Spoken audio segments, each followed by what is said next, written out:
raja yang hebat dan berpengaruh. Daud juga merupakan seorang prajurit yang perkasa. Ketika Daud menghadapi masalah, Daud tidak lari, melainkan Daud menghadapi. Karena Daud percaya bahwa dengan pertolongan Tuhan, dia bisa menang melawan dan melewati setiap persoalan atau setiap masalah yang ia hadapi.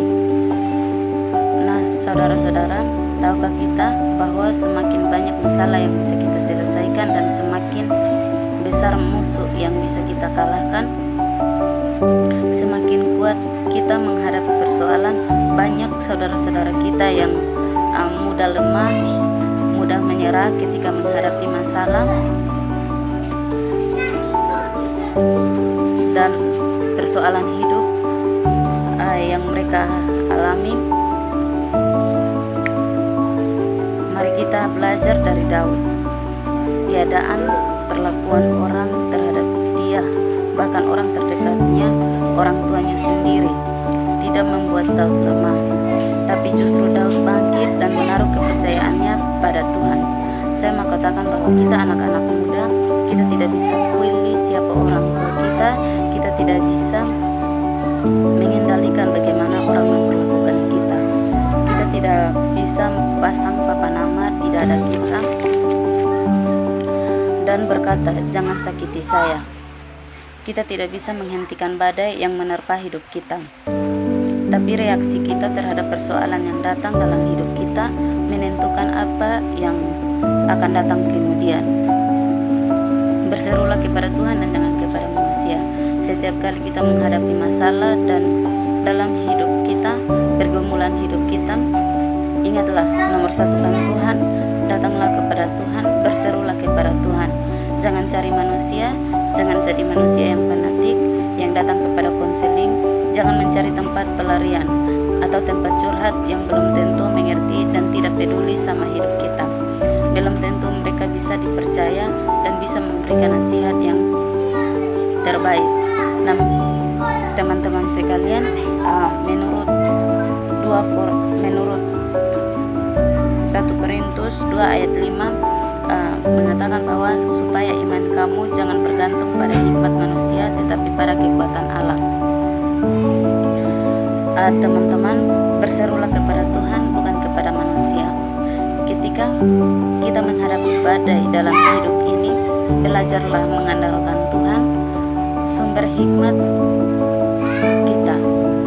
Bergantunglah pada kekuatan Allah, jangan bergantung pada hikmat manusia.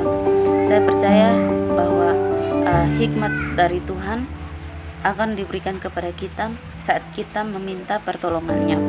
Proses hidup yang Tuhan izinkan terjadi dalam hidup kita adalah cara Tuhan untuk mempersiapkan kita untuk tujuannya yang besar.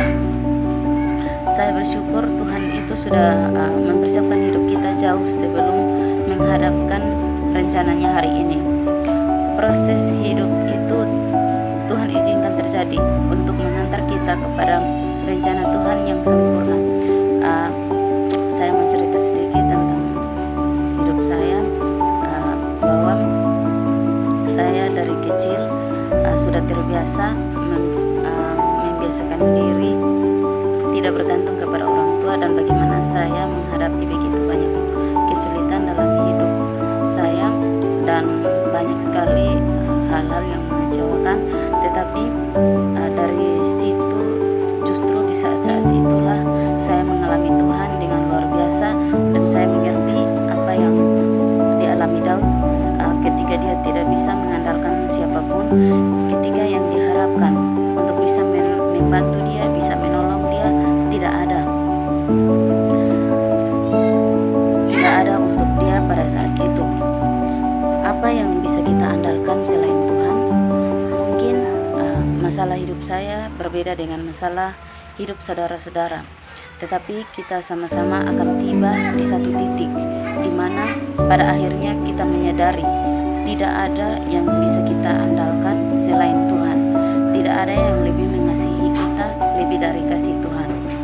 Percayalah bahwa proses kesulitan-kesulitan hidup, badai yang menerpa hidup kita akan mengasah iman kita, membentuk karakter kita, dan mempersiapkan kita untuk sebuah rencana Tuhan yang lebih besar. besar bagi kita.